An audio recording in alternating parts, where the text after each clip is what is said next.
কোনো বাড়িতে যদি মিয়া বড় হয় বাপের টেনশন কমে না বাড়ে।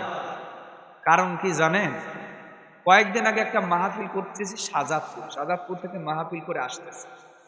এই যে আপনার বালসাবাড়ি বাজার পার হওয়ার পরে ওখানে একটা বড় একটা জায়গা আছে। রাত্রি তখন কমপক্ষে 1:30-2টা বাজে, তাই না মামা?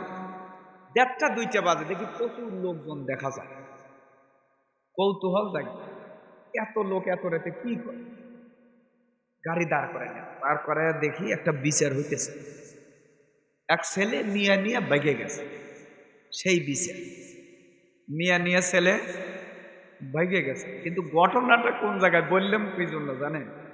মিয়া কেবল পরে ক্লাস 5-এ আর ছেলেটা পরে ক্লাস 7।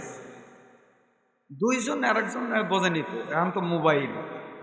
একেবারে রাত 12টা শুরু হলি পারে খেতার মধ্যে লিয়ে আত্তাহিয়াতু দরুদ শরীফ দুআয়ে মাসুরা যা আছে একেবারে জান্নাত পর্যন্ত পৌঁছায় দেয়। এই 2-3 দিন আত্তাহিয়াতু পড়তে মনে মনে চিন্তা করছে, আর কবে, আর কতদিন এই খেতার নিচে আত্তাহিয়াতু পড়বো? অতএব চলো যাই। কয় যে আমার বাপ তো তোমাকে পছন্দও করে না, দিদিও না। কয় টেনশন নাই, তুমি খালি আইসো, আমিও রেডি, চলে যাবো একেবারে কক্সবাজার। 7-8 দিন থাকলেই মানে না কেন?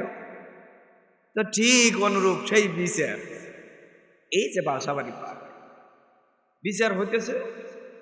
মেয়েটা ছোট, 5-এ পড়ে, কত বড় হয়েছে, বিয়ের উপযুক্তই হয় না।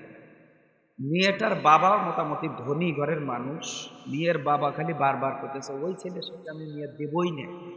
এতে আমার যা হয়, যদি আমার মিয়া আমার ঘরে খাম দেওয়া লাগে তাও দেব, তাও আমি ওই মিয়া ওই জায়গায় কি বিয়ে দেব না।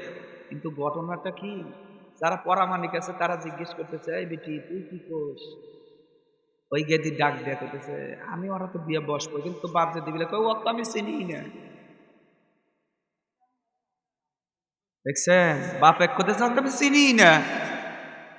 3 দিন ওই যে আত্মাহিত দরুদ শরীফ পড়ে এসে সেই না খেতার তলের থেকে বেরোয় আত্মাহিত দরুদ শরীফ পড়ে এসলো কক্সবাজার। এই 3 দিনের কক্সবাজারের আত্মাহিত দরুদ শরীফে বাপ একছে না। বর্তমান পরিস্থিতি কিন্তু এটা চলতেছে। আমি খালি ওই পরামানিকরে ওই লোকে গাইল পাইতেছে আর কইতেছে, হাই রে তোর মেয়ে তোরে চেনে না, সেই মেয়ের জন্য তোর এত টেনশন, পুলিশ কেস কাছারি আদালত, আবার পরামানিক ডেকে বলছু যে মেয়ে তোরেই চেনে না। অতএব ওই মেয়ে তোর লাগবে না, বাড়ি চলে যা, ও যা মনে হয় তাই করি। তাহলে একটা